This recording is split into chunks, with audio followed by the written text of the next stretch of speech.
Bismillahirrahmanirrahim. Assalamu alaikum. Dear students, as in previous lecture, we have started the motherboard from Unit 4 and we have discussed four of its components. And we are continuing over here with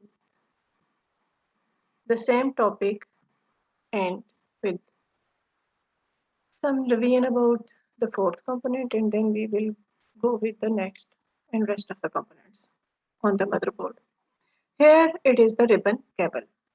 Means, what is ribbon cable? It's just a flat, thin cable composed of multiple small grade cables placed parallel to each other. You just take the metaphor for it just like highway. On the highway, we have the lanes for the traffic or vehicles to come in and out. On the lanes or on the highway, as the vehicles move, means data is moving. Here, the highway is the road or the data path for the vehicles, whereas when inside the computer on the motherboard, when we will discuss the data signal and its traffic, then here comes the ribbon cable. What is ribbon cable? Ribbon cable is actually the pathway over which the data travels, the signal travels. And this is the connection which is used to connect multiple components of the motherboard. With each core situated side by side, the ribbon cable form a wide flat cable resembling a piece of ribbon. And in computer motherboard, these ribbon cables are used to connect the different components of motherboard. And these are also used in electronic systems that require multiple data buses to link internal peripherals such as disk drives to the respective drive controllers. And these cables are also known as multi-planar cables. Here is the image for ribbon cable. You can see that these can be the colored and just white ribbon. And here you can see that these are the ribbon which actually comprised of multiple channels, multiple paths, and combined in a single ribbon. In this image, you can observe that these are multiple colored, with different colored. We have multiple channels over which the data travels, signal travels. And these ribbon cables are of three basic types. The first one type over here, the IDE cable, which are also known as PATA, parallel cables. Here, PATA or FD cables means floppy disk drive cables. Both are IDE ribbon cables, which were used, which were used to connect the hard drive or CD drive with the motherboard and floppy drive with the motherboard. Here is some description about these cables. IDE cable or ATA, ATP, ATP, ATAPI or PATA. These are actually IDE stands for Integrated Drive Electronics. These are the cables and ports used to connect some hard drives and optical drives to each other and to the motherboard. Means these were the cables used to connect the computer components. Means hard drives are connected with the motherboard using these IDE cables. ATA or ATPI, Advanced Technology Attachment or Advanced Technology Attachment Packet Interface or Parallel Advanced Technology Attachment. These are all alternate names for IDE cables, which were developed by Western Digitals, and originally these were designed for hard drives. After these IDE, the next were for the connection of CD-ROMs or tape drives and zip drives with the motherboard. So overall, we can say that IDE cables were developed by Western Digitals, and the original IDE was designed to connect the hard drive, which executes your hard disk, system hard disk, and connect the hard drives with motherboard. And afterwards, IDE or ATA, the next version was API, and they connected the CD-ROM, means optical drives, or tape drives or zip drives with the motherboard. Whereas these two were also known as parallel. ATA means at that cable, the lines were parallel to each other over which the data and signal travels. Okay, and these IDE cables were of two types, having depending upon the number of pins. There are two standards in these IDE cables: 40 pin and 34 pin cables. 40 pin cables were IDE cables were used with drives, hard drives, or optical drives, whereas 34 pin cable that were used with FT or floppy disk. So to conclude overall, IDE or PATA stands for Parallel Advanced Technology Attachment, which is bus interface. Means overall, IDE cables are bus interfaces used for connecting secondary storage devices like hard drives and optical drives. And it were first introduced by Western Digital in 1986, and Compaq. Means these drives were developed by Western Digital and Compaq, and later it was replaced with SATA. IDE, which are known as Parallel Advanced Technology Attachments, replaced by SATA.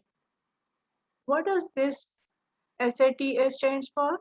Serial Advanced Technology Attachments, or Serial ATA. These were designed to replace the IDE or PET part of cables. So it means their function is just to replace in the replacement of IDE cables. So they are used to connect the devices in computers, cable assemblies such as storage devices. And here in this image, you can see that how these cables are in their looking. SATA technology itself is a connector interface primarily used for computer bus connections in storage applications. And these SATA technology cables are used in modern laptops and desktops. Why we need to replace IDE with SATA? Here are some other pictures for the SATA. Here you can see that SATA cables have the connectors at both sides. One connector is connected with the device, means drives, and second connector is connected with the motherboard. So the components are interconnected using these cables. And FT cables, which are actually floppy cable and type of ribbon cables that were used to connect the floppy disk drives with the motherboard. And in both the ribbon cables, we have one red strip along one side of the cable, which indicates the pin number 1. FT cable and IDE cable are obsolete nowadays. My question was that why we needed SATA to replace the Parallel Advanced Technology Attachment.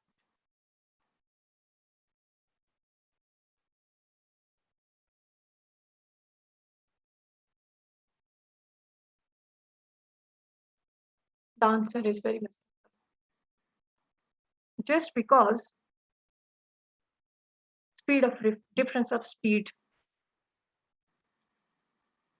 Serial advanced technology attachment cables have higher speed over the parallel advanced technology attachments. So that's why SATA replaced the IDE or SATA cables. After these ribbon cables, the next component of motherboard is memory slot. Over the motherboard, as we have already discussed, that all the components of computers are internally connected. On this circuit board, motherboard, we have the placements or interfaces or slots for all different all components of computer. So another important component is memory slot. It is internal interface to connect the memory over the motherboard. Memory slot or memory socket or RAM slot allows what? Allows the RAM or computer RAM to be inserted into computer. Here in this image, we can see that these are the slots over which the RAM is placed. Most motherboards have 2 to 4 memory slots, which determine the type of the RAM used with the computer. And here, memory slots where we insert the RAM over the motherboard. Mostly motherboards have 2 to 4 slots, but it may change. It may change with the advent of technology, with the advancement of technology, because new trends, new systems may have more RAM slots and may have different colors in RAM slots. If there are 2 colors in the RAM slots, it might be yellow or black, then the two slots of same color will use to insert the same color RAMs. Because the most common RAM types are SDRAM or DDR for desktop computers and SODIMM for laptops, each having their various types and speeds. So these different RAMs must have different RAM slots over the motherboard. So in order to purchase or upgrade the RAM or computer memory, RAM slots must be considered. As the RAM slot, the suited RAM will be purchased and system will be upgraded. We cannot insert a mismatched RAM over the mismatched RAM slot, because we will more study these RAMs with their structural differences, and at that point we will be more clearer about the RAM slots matching with the RAM. So overall, to conclude over here, the memory slots is used to insert the memory chip over the slot. So both slot and RAM must have the same format. So that's why we can insert the RAM over the RAM slot. Next component of motherboard is the disk controller. What is this disk controller? It's a circuit that allows the central processing unit to communicate with other computer disks. Means other disks are communicated with CPU with the controller of disk. Floppy disk, as we know that it is obsolete, but hard disk and other type of disk drives need their disk controllers, and modern disk controllers are integrated on the hard drive, disk drives or drives. Means in earlier computers, disk controllers were a separate controller component over the motherboard that controls the communication between the drives and the CPU.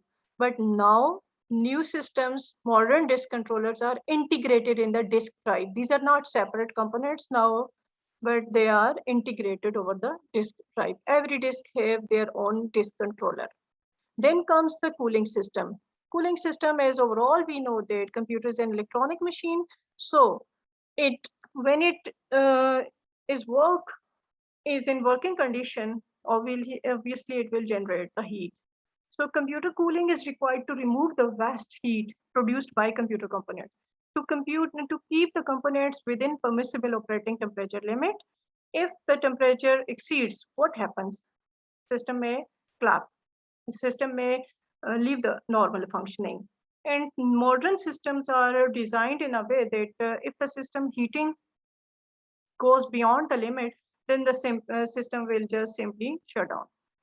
Computer fans or cooling system are widely used along with the heat sink fan to reduce the temperature by actively exhausting hot airs. To the air that is produced in the computer working, and this hot air which is produced, which increases the temperature of the system, is cooled down with the help of this cooling system.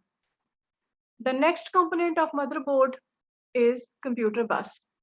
As we have already discussed this component in more detail, so just to give a summary, computer bus is an electrical pathway of which the data transmitted inside any digital electronic device, and these electronic buses are three in types: data bus, address bus, control bus.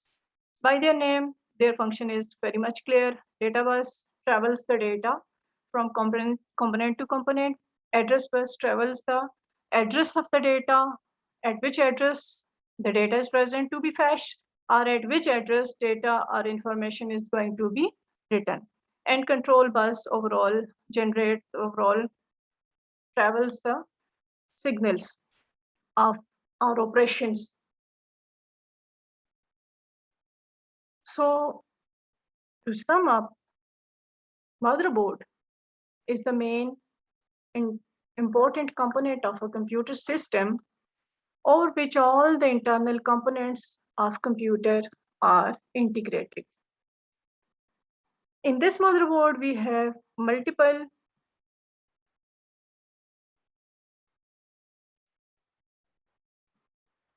in this component, we have all other components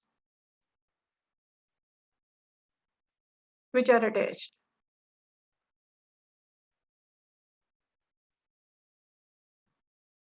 And sorry for it.